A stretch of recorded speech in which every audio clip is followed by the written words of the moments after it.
And I tried to block everything else what happened about the disaster, whether it was supporting Liverpool, listening to the song You Never Walk Alone. I just couldn't listen to it anymore. It hurt so much. Clearly, something has gone badly wrong at that end of the ground where the Liverpool supporters are. It's happening inside your stadiums. They're just words. We need more, we need action. I think it's about utilising the Premier League's reach. 1.3 million kids they can get to. That really gets to me.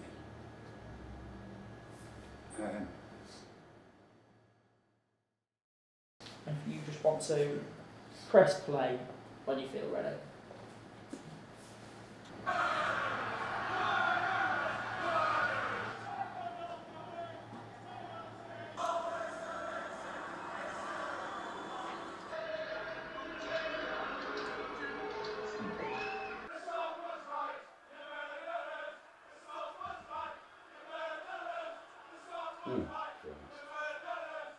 I've not heard that last one before. Straight away, the false narrative of the Sun newspaper. At what point in that article that was printed in that rag of a newspaper does it say that we're murderers? I actually think of the depravity of the mind of the person, and to think that football can put a person into that position. My mind boggles. It doesn't affect anything on the pitch, but it does affect off the pitch. So people, we were at Hillsborough, hearing that, it triggers people. It's easy to throw abuse when you're not directly impacted. It's also easy to throw abuse 34 years after it happened. My dad was a survivor at Hillsborough. He doesn't really go to away games now because he went to North Forest last year and it took his breath away how bad it was. He said to me, football's an escapism. You go there for 90 minutes to forget about your life. You're hearing that wall of abuse, which then obviously it goes right to the heart of what your life has been, because Hillsborough does. I can listen to that and I don't get angry. I get frustrated because they're not educated. It's ignorance. They always say it was a minority that was singing it. Come on. You don't have to look at the footage you just showed me. You're talking about the whole of the away end singing that. It's the majority all the time and it needs to stop. People don't know how to deal with it. People, my own family had no idea how to sort of talk to me about it that day. You all right? Is anything wrong? Is anything wrong? I've just watched 90 people die, but no, I'm fine. Just bless them, didn't know how to help me, I suppose. Obviously, we set up the support group back in 2019 when I realised how people were struggling, because back in the day you didn't have counsellors. PTSD wasn't a thing. It was head up, shoulders back, get on with it, and it proves that is not the point. That's not the way to move forward. It's reach out and get help.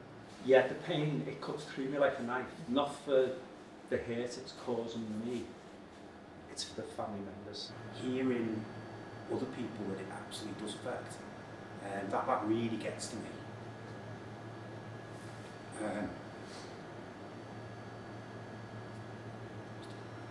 Okay, it's fine. We can stop if you want to. Do you want to stop? Fine. Sure. No.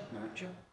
Anybody that's hearing this, that's been directly impacted by it, it's like another nail in their coffin, or it's a dagger in their back. There's a lot of people who are sick of it. They're sick of hearing it all the time. And it's not until they hear our stories and see the effects that it's having on people that they start to listen, that they realise that people are actually taking their own lives because of this. We know there are people out there that are kind of on the edge, they're not handling things well. And if that is in any way could be a trigger for them thinking about taking their own life or doing something stupid, which is why there needs to be pretty quickly some legislation. It's the hierarchy.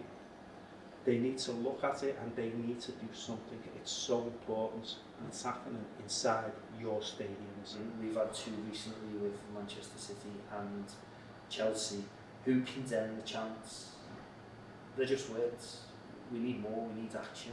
But I think it's got to that point where something serious has got to be done, because we're just getting these soundbite apologies. We've had 5 or 6 now this season, but nothing actually has been done to stop it. The Community Integrity Project is basically a project around Hillsborough, the education and the key lessons to be learned. But you know, we're obviously dealing with the likes of the FA, and there's other parties who are speaking to Premier League and the likes to try and eradicate this hate chanting.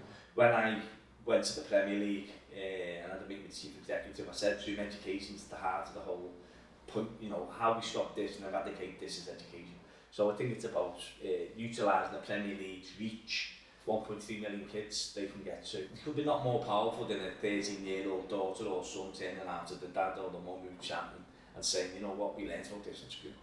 And it's, you're not right. But some of these people who are singing these hate chants, they're not even old enough to understand and didn't even know about Hillsborough. I mean, the problem is everyone's an individual. There are some weird people out there that would take great pleasure in this. The key thing what we're trying to do is get Hillsborough on the national curriculum. We've had 2 rollouts and it was phenomenal. The kids were just completely engaged in what happened, and out of a class of 60, only 3 knew about Hillsborough. So it shows you the importance. It should be shown not just about the Hillsborough disaster. I think they should show.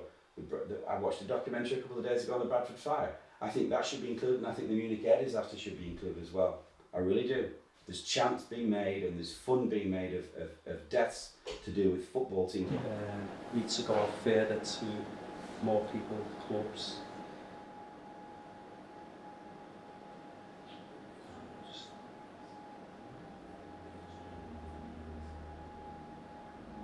But it kills me to see other people going through that pain all the time. And this is why we do what we're doing now. It's try and make people understand it's just wrong. We want to see safety for every supporter in the country, every single supporter. We've sent more than 150 people for therapy, and we're only scratching the surface. To hear your opposition fellow man with chants of disgust is basically, to me, you're hurting yourself, because we're all the same. We're all supporters. Football's better now. It's the game's better now. You know, I don't have to worry about you or my son going to a match and I have to worry about him getting involved in a crush behind the goal and not coming home, which is what happened to 97 of those Liverpool fans. You know, that's what the MP role gave me personally, to be able to actually instead of sitting in my cab ranting and raging, you know, like 3 o'clock in the morning about what I'd experienced.